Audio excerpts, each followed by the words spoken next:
ఎక్కీస్ అని కొత్త హిందీ సినిమా నిన్న గురువారం జనవరి 1న థియేటర్స్ రిలీజ్ అయింది. హీరో వచ్చేసి మన అమితాబ్ బచ్చన్ కూతురి కొడుకు అగస్త్య నంద. అతని మొదటి సినిమా ఇది. ఇక ఈ సినిమా ట్రైలర్ చూసినప్పుడు నేను సినిమా చూడాలని ఫిక్స్ అయ్యాను. ఎందుకంటే ఇది నిజంగా జరిగిన కథ. 1971లో ఇండియా పాకిస్తాన్ యుద్ధంలో జరిగిన కథ. అండ్ ఎక్కీస్ అంటే తెలుసు కదా, 21 ఏళ్ళకే చనిపోయిన ఒక వీరుని కథ ఇది. ఇక అందులోని ఈ ట్రైలర్లో మనకు ధర్మేంద్ర కనపడ్డాడు. ధర్మేంద్ర పోయిన నెల డిసెంబర్లో చనిపోవడం జరిగింది. సో ఇది అతని ఆఖరి సినిమా ధర్మేంద్ర. అండ్ అతని ఫుల్ లెంత్ రోల్ ఉంది సినిమాలో. సో ప్లస్ అస్రానీ అనే ఒక హిందీ కామెడీ యాక్టర్ ఉన్నాడు, షోలే సినిమా నుంచి ఉన్నాడు. అతను కూడా డిసెంబర్లో చనిపోయాడు. అతను కూడా ఒక సీన్ ఉంది సినిమాలో. సో అవన్నీ పక్కన పెట్టేస్తే మెయిన్ నాకు సినిమా చూడాలనుకోవడం కారణం ఈ సినిమా డైరెక్టర్ కూడా శ్రీరామ్ రాఘవన్ అనేసి. ఇంతకుముందు మనకు కొన్ని హిందీ సినిమాలు ఏదబ్బా పేర్లు మర్చిపోయాను, మంచి సినిమాలు తీశాడనమాట. దానితో ప్రొడ్యూసర్లు మ్యాడాక్ ఫిలిమ్స్ మంచి సినిమాలు తీస్తారు. మనం స్త్రీ కానీ లేకపోతే చావా కానీ ఇలా. సో ఈ సినిమా వచ్చేసి అంటే డిసెంబర్లో రావాల్సింది కొన్ని కారణాల వల్ల, అంటే ధర్మేంద్ర గారు చనిపోవడం వల్ల జనవరి 1కి రిలీజ్ అయింది. ఇక సినిమా ఎలా ఉంది అని చూస్తే 2 గంటల 15 నిమిషాల సినిమా. మొదటి గంట ఫస్ట్ హాఫ్, గంట 15 నిమిషాలు సెకండ్ హాఫ్. మొదటి ఓపెనింగ్ సీన్లోనే మనకు అంటే ఈ సినిమా 2001లో ప్రస్తుతం అన్నట్టు చూపిస్తారు. ధర్మేంద్ర క్యారెక్టర్ అండ్ జైదీప్ అహ్లావత్ మరి ఇద్దరి మధ్యన కాన్వర్జేషన్స్ అవి.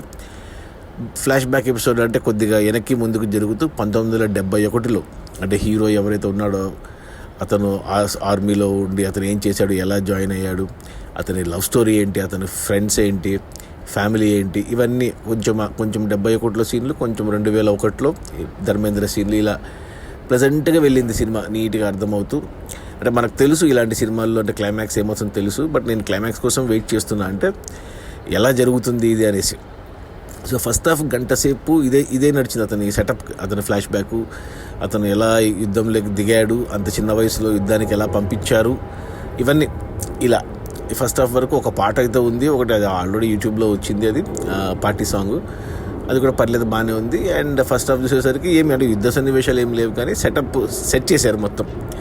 ఇక సెకండ్ హాఫ్ గంట 15 నిమిషాలు. ఇది అసలు కథ. అంటే యుద్ధం క్లియర్గా, అంటే ఇంకా గంట 15 నిమిషాల పాటు యుద్ధమే ఉంది. ఇక ఆ యుద్ధం కూడా ఎంత నీట్గా తీశారంటే, అంటే అప్పుడెప్పుడు బార్డర్ సినిమా చూసినప్పుడు నాకు యుద్ధం నిజంగా చూసిన ఫీలింగ్ కలిగింది. ఈ మధ్యన మనకు కంప్యూటర్ గ్రాఫిక్స్ ఎక్కువైపోయి అంత ఆర్టిఫిషియల్గా అనిపించేవి ఇలాంటి సినిమాలు ఏవి వచ్చినా. కానీ కొన్ని సినిమాలు బాగానే వచ్చాయి. రీసెంట్గా 120 బహదూర్ అని సినిమా వచ్చింది ఇండియా చైనా వార్ మీద. అది కూడా చాలా బాగుంటుంది, కానీ జనాలు చూడలేదు ఆ సినిమాను. నెక్స్ట్ మంత్ జనవరి 24, 23కి బార్డర్ 2 వస్తుంది మళ్ళీ. సో దానికోసం కూడా ఈగర్లీ వెయిటింగ్. ఇక సెకండ్ హాఫ్లో మెయిన్ యుద్ధ సన్నివేశాలు ఎలా తీశారంటే, మనం చాలా ఇండియా పాకిస్తాన్, ఇండియా చైనీస్ సినిమాలు చూసాము ఇండియా యుద్ధం మీద, అంటే కాల్చుకోవడాలు అవన్నీ చూసాం. కానీ దీంట్లో కేవలం యుద్ధ ట్యాంకర్ల మీద జరిగే యుద్ధం ఇది. యుద్ధ ట్యాంకర్ల కోసమే తీశారు, భలే తీశారు. దానితో రియలిస్టిక్గా తీశారు. గ్రాఫిక్స్ ఎక్కడ అంటే వాడింటారు, కానీ అంత న్యాచురల్గా అనిపించింది. దానికి తోడు వాళ్ళు మన భూభాగం నుంచి పాకిస్తాన్ భూభాగంలోకి ఎలా వెళ్ళారు అంటే మనం కూడా వాళ్ళతో పాటే వెళ్తున్నట్టు ఉంటుంది. ఒక్కొక్క గ్రామాన్ని ఆక్రమించుకుంటూ ముందుకెళ్ళడము, ఎదురు కాల్పులు, వీళ్ళు స్ట్రాటజీగా వాళ్ళు కాల్చడం, ఇవన్నీ జనాలు చనిపోవడము, సోల్జర్స్ చనిపోవడము, ఇలా చాలా రియలిస్టిక్గా అనిపించింది సినిమా. ఇంకా క్లైమాక్స్కి వచ్చేసరికి ఇక ఏదైతే మెయిన్ ఈవెంట్ కోసం నేను వెయిట్ చేస్తున్నానో, ప్లస్ ప్యారలల్గా మనకు 2001లో ధర్మేంద్ర ఎపిసోడు ప్లస్ 71 జరిగే ఈ ఎపిసోడ్ 2 మిక్స్ చేస్తూ వెళ్ళేసరికి ఆ స్క్రీన్ ప్లే వల్ల ఇంపాక్ట్ బాగా వచ్చింది కొద్దిగా. ఇక క్లైమాక్స్ అయితే అతను ఎలా చనిపోతాడు అనేది చాలా టచింగ్గా తీశారు, చాలా బాగా తీశారు. మరీ డ్రామాటిక్గా, మరీ ఓవర్గా సినిమాటిక్గా కాకుండా రియలిస్టిక్గా తీశారు. అది నచ్చింది నాకు.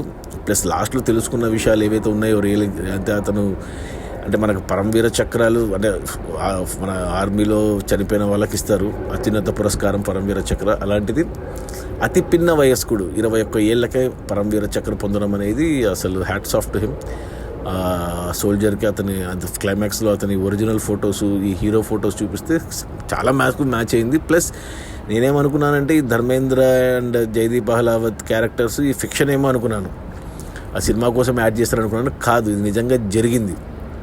ఆ సినిమాలో లాస్ట్లో ఫోటోలు చూస్తే అర్థమైంది ఏది ఫిక్షన్ కాదు. ఈవెన్ లవ్ స్టోరీ కూడా ఫిక్షన్ కాదు, అది కూడా నిజంగానే ఉంది. సో ఇది యాజ్ ఇట్ ఈస్ 90% ఈ సినిమా అతని బయోగ్రఫీ. అతను చనిపోయిన అతని పేరు నాకు గుర్తు రావట్లేదు. ప్లస్ ఈ హీరో అగస్త్య నంద గురించి చెప్పాలి, బాగా చేశాడు. మొదటి సినిమా అయినా కానీ అసలు మొదటి సినిమాలాగా అనిపించలేదు, చాలా బాగా చేశాడు. ఇంకా ప్లస్ ధర్మేంద్ర గురించి చెప్పేది ఏముంది, full length role. Plus Jaideep Ahlawat కూడా సెటిల్డ్ పర్ఫార్మెన్స్ బాగా చేశాడు. ఇక హీరోయిన్ కూడా చాలా బాగుంది, చాలా అందంగా ఉంది, చాలా బాగా చేసింది. ఇక మిగతా క్యారెక్టర్లు, సపోర్టింగ్ క్యారెక్టర్ చేసిన వాళ్ళందరూ కూడా ఇలాంటి సినిమాలు అంటే మన చరిత్ర గురించి, ఇది రీసెంట్ చరిత్ర, ఒక 50 ఏళ్ల క్రితం జరిగిన కథలు ఇవన్నీ. అంటే ప్రతి సోల్జర్ గురించి ఒక సినిమా తీయచ్చు, కానీ ఇలా కొన్ని సినిమాలన్నా వస్తే మనం చూసి ఆదరిస్తే మన చరిత్ర మనం తెలుసుకుంటాం. అంటే ఇందులో ఇంకొకటి ఏమంటే, మనం జనరల్గా ఇలాంటి యుద్ధ సినిమాల్లో మనం పాకిస్తాన్ని బాగా విలనీగా చూపిస్తాము, కానీ ఈ సినిమాలో పాకిస్తాన్ సైడ్ నుంచి కూడా పాజిటివ్గానే చూపించారు. అంటే ఉన్నాయి నెగిటివ్ క్యారెక్టర్లు, కానీ అంటే యుద్ధం అనేది 2 దేశాల మధ్య, అంటే నాయకులు చేసే యుద్ధం అయితే సరిపోయేది సోల్జర్సే, మామూలు జనాలే, వాళ్ళకి సంబంధమే ఉండదు. సో ఇవన్నీ బాగా డీటెయిల్గా మాట్లాడారు. మధ్యన చిన్న చిన్న పాటలు, అవి ఇవి షాయిరీ, ఇదంతా చాలా బాగా అనిపించింది, నాకు చాలా బాగా నచ్చింది ఈ సినిమా. సో నా రేటింగ్ వచ్చి 3/5 గుడ్ అని చెప్తాను. సో ఖచ్చితంగా చూడండి. 21 హిందీలో మాత్రమే ఉంది, తెలుగులో లేదు. సో థియేటర్స్లో ఉంది, నిన్ననే రిలీజ్ అయింది. సో ధర్మేంద్ర కోసం ఒకసారి చూడండి. అండ్ అతను నిజమైన చనిపోయిన అతను 21 ఏళ్ళ సోల్జర్, అతని కోసం చూడండి, మన చరిత్ర కోసం చూడండి. ప్లస్ ఆ యుద్ధ సన్నివేశాలు, యుద్ధం వల్ల ఎంత అనర్థమో ఈ సినిమా చూస్తే అర్థమవుతుంది. ఆ యుద్ధాలు అయిపోతే కానీ యుద్ధం చేసిన గాయాలు మాత్రం ఎప్పటికీ మానవు. సో అది ఈ సినిమా ద్వారా ఇంకోసారి క్లియర్గా చూపించారు డైరెక్టర్ శ్రీరామ్ రాఘవన్, ప్రొడ్యూసర్లు కానీ. అంత బాగా ఉంది సినిమా, ఖచ్చితంగా చూడండి. 2 గంటల 15 నిమిషాలే. ఒకవేళ థియేటర్లో మీకు కుదరకపోతే ఓటీటీలో వస్తే మాత్రం అస్సలు మిస్ అవ్వద్దండి. ఖచ్చితంగా ఇంటిల్లిపాది మీ పిల్లలతో సహా అందరు కలిసి చూస్తేనే బాగుంటుంది ఈ సినిమా. ఓకే, అది 21. నా రేటింగ్ వచ్చి 3/5. మంచి సినిమా, ఖచ్చితంగా చూడండి. Okay, bye.